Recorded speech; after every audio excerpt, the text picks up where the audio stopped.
पंढरपूरची जी वारी आहे ते नक्की सुरुवात कधी झाली आणि त्याच्या मागचं वैशिष्ट्य काय? आता मी म्हटलं त्याप्रमाणे की काही काही वारकऱ्यांच्या श्रद्धा आहेत. पंढरीची वारी ही खूप प्राचीन असं त्यांचं म्हणणं आहे. मी म्हटलं त्याप्रमाणे त्यांच्या श्रद्धा या आपल्याला सामाजिक शास्त्राच्या दृष्टिकोनातून खूप महत्त्वाच्या. इतिहासाच्या ह्याच्यामध्ये आपण वेगळ्या अर्थाने अभ्यास करतो. त्यांचं असं म्हणणं आहे की पहिली वारी शंकराने केली. अच्छा. म्हणजे शिवाने केली असं वारकऱ्यांचं म्हणणं आहे. म्हणजे विठ्ठलाला शिव भेटायला आला. आता इतिहासाच्या ह्याच्यात बघायला गेलं तर मुळात ते क्षेत्र काय आहे पंढरपूर, किंवा त्याचं मुळात पंढरपूर हे नावच काय आहे दाखवतो. तर तिथे पहिल्यांदा आपल्याला पुंडलिक येतो किंवा पुंडरीक. आता पुंडरीक किंवा पुंडलिक ही भक्त संकल्पना आहे. म्हणजे भक्त पुंडलिकासाठी परब्रह्म आले ही श्रद्धा आहे. ती सगळ्या संतांच्या ह्याच्यामध्ये अभंगांमध्ये ओव्यांमध्ये सगळीकडे पुंडलिका भेटी आले परब्रह्म असं आहे. त्यामुळे भक्त पुंडलिकासाठी परब्रह्म प्रकटलं ही मान्यता ही जवळजवळ 800-900 वर्ष कायम आहे. ती वेगवेगळ्या टप्प्यातही कायम. पण इतिहासाच्या दृष्टिकोनातनं विचार केला तर तो पुंडलिक हा पुंडरीक आहे का किंवा पुंडरिकेश्वर आहे का, म्हणजे तो शिव आहे का?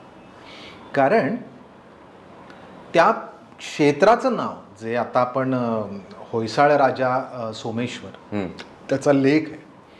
आता त्या शिलालेखामध्ये पंढरगे असं या गावाचं नाव आहे. पंढरगे हा कानडी शब्द आहे. म्हणजे कानडी नाव पहिल्यांदा दिसतं. पुढे ज्यावेळेला ज्ञानेश्वर म्हणतात की कानडाऊ विठ्ठल कर्नाटकू, त्याचा अर्थ विठ्ठल हा कानडी आहे किंवा ते क्षेत्र कानडी आहे किंवा कन्नड अशा याच्यातनं त्याचा उगम झाला आहे असं पण एक आपल्याला त्याचा दृष्टिक्षेप टाकता येतो. पण पंढरीगे हा जो शब्द आहे हा पंढरीगेचं पांडुरंग हे त्याचं सांस्कृतिकरण आहे. म्हणजे त्या कन्नड भाषेला संस्कृतचे रूप दिले त्याच्यात ते पांडुरंग होतं. पण मग पांडुरंग हे विठ्ठलाचं नाव आपल्याला आत्ता माहिती आहे, पण मुळात ते त्या क्षेत्राचं नाव आहे. अच्छा.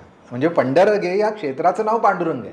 आता याचे तुम्हाला एक उदाहरण देतो मी की नामदेवांनी वाराणसी आणि पंढरी यांची तुलना केलेला अभंग आहे. तर त्याच्यात त्यांनी स्पष्ट असं म्हटलेलं आहे की वाराणसीला जशी गंगा वाहते तशी पांडुरंगाला चंद्रभागा वाहते. म्हणजे पांडुरंग इथे क्षेत्रनाम होतं आणि त्या क्षेत्राचंच नाव त्या देवतेला पुढे रूढ झालेलं असाही आपल्याला त्याचा प्रवास दिसतो. तसं विठ्ठलाचं पांडुरंग हे नाव म्हणजे विठ्ठल हे खरं तर त्याचं नाव. पण आणि विठ्ठल या नावामध्ये विठ्ठू, विष्णूचा अपभ्रंश विठ्ठू असं एका ठिकाणी आहे. त्या जर विठ्ठल देवतेच्या बाबतीत बघितलं तर पांडुरंग हे नाव हे त्या क्षेत्राच्या देवाला मिळालं आणि ते तसं आपल्याकडे बऱ्याच वेळेला होतं. म्हणजे तुम्ही जर व्यंकटेश हे जर बघितलं तर वेंगड हे ते क्षेत्राचं नाव आहे किंवा तिरुमलाई हे क्षेत्राचं नाव आहे. त्यामुळे तिरुमलईचा तिरुपती झाला किंवा वेंगडचा व्यंकटेश झाला तर त्या क्षेत्राचंच नाव त्या देवतेला मिळतं. तसं पंढरगेचा पांडुरंग झाला.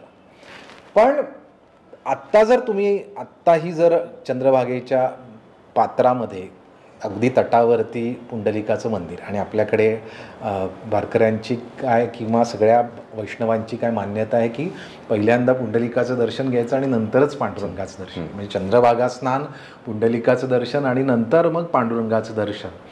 हा जो प्रवास आहे वारीचा काय किंबहुना पंढरपुरात जातानाचा आपण जे एक नियम मानतो तर त्याच्यातला जो पुंडलिक येतो पुंडलिक तिथे जर तुम्ही आजही मंदिर बघितलं किंवा याच्या आधी वेगवेगळ्या लोकांनी त्याची जी ऑब्झर्वेशन्स ठेवलेली आहेत त्याच्यातही ते शिवलिंग आहे. अच्छा. म्हणजे तिकडे पुंडलिकाची कुठली मूर्ती नाही आहे किंवा ते समाधीचा शिळा वगैरे असं नाही आहे. तिथे मोठ्या आकाराचं शिवलिंग आहे आणि त्या शिवलिंगावरती मुखवटा ठेवलेला आहे पितळेचा. म्हणजे ते शिवलिंग असल्या कारणाने ते लिंग हे पुंडरीक आहे किंवा शिव हाच पुंडलिक आहे असा देखील एक अभ्यासाचा टप्पा आहे. म्हणजे त्यामुळे ते मुळात क्षेत्र पंढरपूर हे मुळात शिवाचं क्षेत्र होतं जिथे विठ्ठल आल्यानंतर ते अख्खं क्षेत्रच विठ्ठलमय झालं आणि मग त्या पुंडरिकेश्वरला किंवा त्या पुंडरिकाला किंवा त्या शिवाला त्या लिंगाला सुद्धा त्या विठ्ठलाच्या कथांमध्ये आपण घेतलं आणि त्या सगळ्या पुढच्या महात्म्यामध्ये भक्त पुंडलिक ही प्रसिद्ध जी कथा आहे तर ती त्याच्यामध्ये उदयाला आली. हे सगळं इतिहासाच्या बाबतीत आपण वेगवेगळ्या पुराव्यांनी दाखवतो साधनांच्या बाबतीत. वारकऱ्यांच्या दृष्टिकोनातून किंवा सगळ्या संत वाङ्मयाच्या दृष्टिकोनातून बघितलं तर त्यांच्यासाठी शिव आणि हरी म्हणजे हरी आणि हर याचं ते ऐक्यरूप आहे विठ्ठल.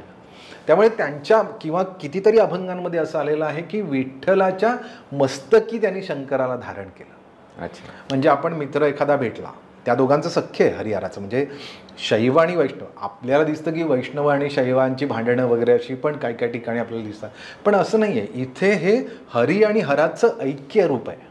त्यामुळे त्या रूपामध्ये वेगवेगळ्या संतांच्या अभंगामध्ये सुद्धा आलेलं आहे की ते मस्तकी धरिला, म्हणजे शंकराचं जे लिंग आहे ते मस्तकी धरलं. आणि मग त्यामुळे त्याचा जो मस्तकावरती त्याच्या लिंग आहे किंवा विठ्ठलाच्या वरचं दोन्ही म्हणजे त्याची जी टोपी आहे ती लिंगासारखी दिसते किंवा त्याच्यावरती शिवलिंग आहे, अशाही ज्या धारणा आहेत मूर्त्यांच्या, तर त्या दृष्टिकोनातनं ते त्या शंकराचं विष्णूशी झालेलं एकात्मक रूप आहे. म्हणजे तिथे ते ज्याला आपण म्हणूया की सगळंच्या सगळं शैव काय वैष्णव काय सगळं एकत्र होतं. आणि याच्यात एक मोठी गोष्ट आहे की याचा अर्थ विठ्ठली देवता किंवा पंढरपूर ही सगळ्यांना सामावून सगळ्या संकल्पनांना सगळ्या देवतेंच्या उपासना पद्धतींना त्यांचा सन्मान ठेवणारी किंवा त्यांना सामावून घेणारी अशी भक्ती आहे.